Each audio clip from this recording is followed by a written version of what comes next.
आता बघूया गोंडपिंपरी येथील बातमी। गोंडपिंपरी तालुका हा पूर्णतः नैसर्गिक शेतीवर अवलंबून असून उद्योग विरहित आहे। नद्यांनी जंगलाने वेढलेला हा तालुका आदिवासी बहुल म्हणून ओळखला जातो। गेल्या अनेक वर्षांपासून सामाजिक, आर्थिक, राजकीय दृष्ट्या मागासलेला तालुका म्हणून अव्वल स्थानी आहे। 1980 साली करंजी येथील गावकऱ्यांनी आंदोलन उभारत MIDC आणली, मात्र 4 दशकांपासून तिथे एकही उद्योग उभारले गेले नाही। यामुळे राजकारत्यांसह प्रशासनाची उदासीनता पुढे आली आहे। गोंडपिंपरी वासियांना रोजगार मिळावा या हेतूने भूषण फुसे सामाजिक कार्यकर्ते यांच्या नेतृत्वात करंजी MIDC येथे धरणे आंदोलन करण्यात आले। करंजी MIDC उभारण्यासाठी स्थानिकांनी शेतजमिनी दिल्या, मात्र आजपर्यंत एकही उद्योग उभारण्यात फेल ठरलेलं हे सरकार शासन तालुक्याला बेरोजगारांच्या डबक्यात साठवून ठेवण्याचे काम करीत आहे। या धरणे आंदोलनात भूषण फुसे, तुकेश वानोडे, समीर निमगडे, धनराज निमगडे, वैभव निमगडे, शीलवर्धन मुंजणकर, दिलीप पासेकर, अनेक युवक युवती, महिला उपस्थित होते। दरम्यान या संदर्भात भूषण फुसे यांनी लाईव्ह चंद्रपूरला काय प्रतिक्रिया दिली ते बघूया। आपण आहोत करंजी या गावाच्या लगत असलेल्या MIDC मध्ये। महाराष्ट्र माझ्या पाठीमागे बघतायत आपण।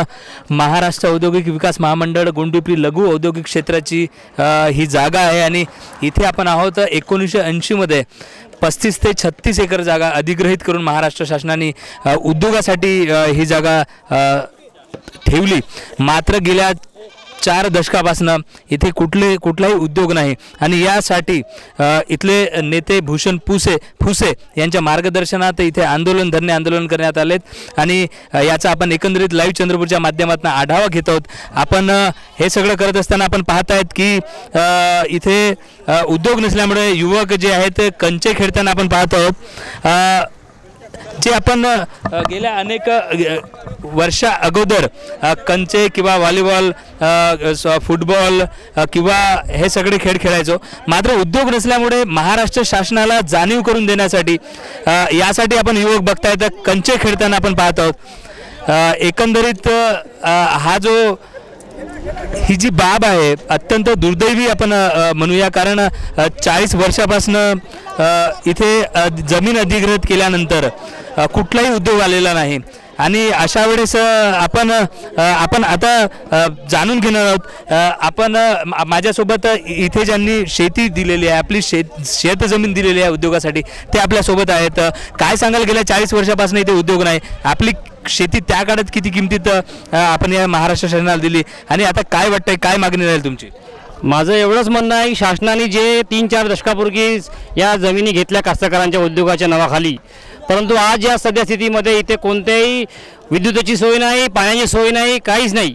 त्यामुळे प्रकल्पग्रस्त जेवढे काही आमचे कास्तकार आहेत त्यांना त्यांच्या जमिनी हा प्रकल्प उभा झाला नाही MIDCचा पूर्ण तर परत कराव्यात। जर घेत असतील तर नव्या भावाने जे आहे, जे 4 पट किमतीने ते जमिनी घेतात त्या पद्धतीने घेतल्या गेल्याव्यात। नक्कीच हा एकंदरीत रोष आहे। गेल्या 40 वर्षापासून जे आहे उद्योग नसल्यामुळे जे शेत मालक आहेत, उद्योग नसतील तर जमीन मात्र परत करा असं देखील आहे। माझ्यासोबत वानोडे आहेत इथले, ज्यांनी मोठा संघर्ष केला आहे। इथे अनेक लोकांच्या ज्या लढ्यांनी ही जागा MIDC आणण्यामध्ये त्यांचा प्रामुख्याने वाटा आहे।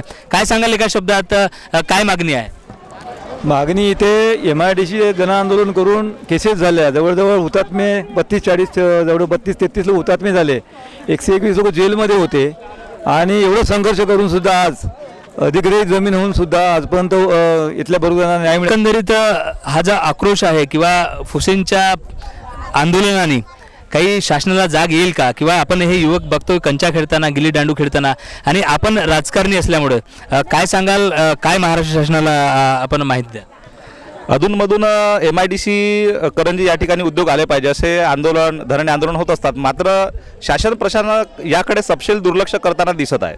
गोंडपिंपरी तालुक्यात दिवसेंदिवस बेरोजगारी वाढताना दिसते, मात्र या करंजी येथील संरक्षित भूखंडाकडे शासनाने प्रशासनाचे सातत्याने दुर्लक्ष होताना दिसते। अशा वेळी फुसे साहेबांचे हे अनोखं आंदोलन एक नवी उमेद जागवेल असं म्हणायला हरकत नाही। त्यावेळेस आपण स्थानिक MIDC मध्ये आपण आहोत। हा आपण माझ्या पाठीमागे बघतायत, इथे बकऱ्यांना सुद्धा आपण युवक चारा देताना बघतायत। माझ्या पाठीमागे सुद्धा आपण बघतायत की जे गिल्ली दंडा आहे किंवा जे इथले युवक आहेत, फुटबॉल तुम्ही बघू शकता, गिल्ली दंडा गेल्या काही वर्षापासून हा खेळ आपल्याला पाहायला मिळत नाही, मात्र इथे गिल्ली असते आणि ज्या गिल्लीला मारताना आपण युवक बघतो आहोत, ही महाराष्ट्र शासनाला जागे करण्याची जी योजना म्हणू किंवा आंदोलनाचं जी परिभाषा आहे ती आहे. आपल्या त्यांच्या नेतृत्वात ही जी सगळी आंदोलनं उभी झालीत MIDCमध्ये, त्यांच्यासोबत आपण आहोत.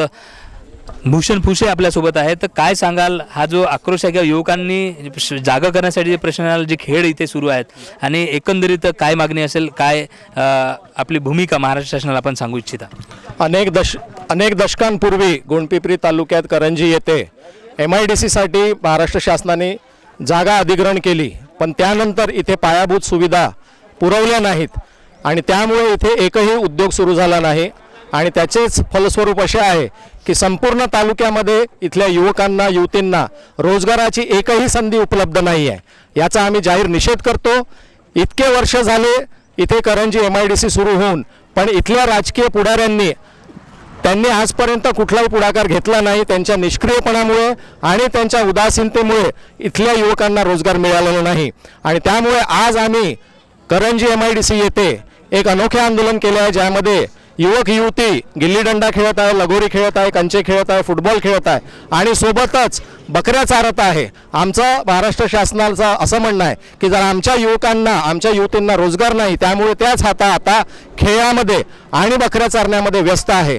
त्यामुळे आता युद्ध पातळीवर इथे उद्योग आणून इथल्या मुलांना रोजगार मिळाला पाहिजे, ही आमची रास्त मागणी आहे.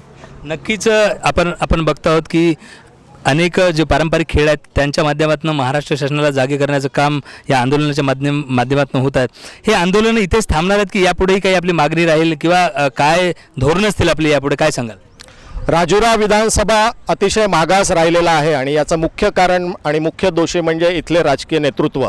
इतका सुंदर परिसर असताना आणि विशेषतः गोंडपिंपरी तालुक्यामध्ये 3-3 बारामही नदी वाहत असताना इथे एकही सिंचनाचा प्रकल्प नाही. त्यामुळे इथल्या शेतकऱ्यांना पाण्याअभावी केवळ एका पिकावर त्यांचं जीवन व्यापन करावं लागत आहे. आमचा हा लढा आपल्या नागरिकांच्या मूलभूत सोयींसाठी, मूलभूत त्यांच्या गरजांसाठी सातत्याने सुरू राहील आणि विशेषतः MIDCचं जे आंदोलन आहे ते आज सुरुवात आहे आणि येणाऱ्या काळात आम्ही हा मुद्दा रेटून धरणार आहोत आणि याच्यासाठी अजून किती आंदोलनं करायला लागली, जेल भोगावे लागले तरी आमची संपूर्ण तयारी आहे. नक्कीच आपण बघताय की जसं उन्हाचा पारा वाढला आहे असं धरणे आंदोलनाच्या युवकांचा सुद्धा पारा वाढलेला आपण पाहतो आहोत आणि नक्कीच या माध्यमातून महाराष्ट्र सरकारला जाग येईल. कुठेच जाऊ नका, पाहत राहा लाईव्ह चंद्रपूर. मी नितेश डोंगरे.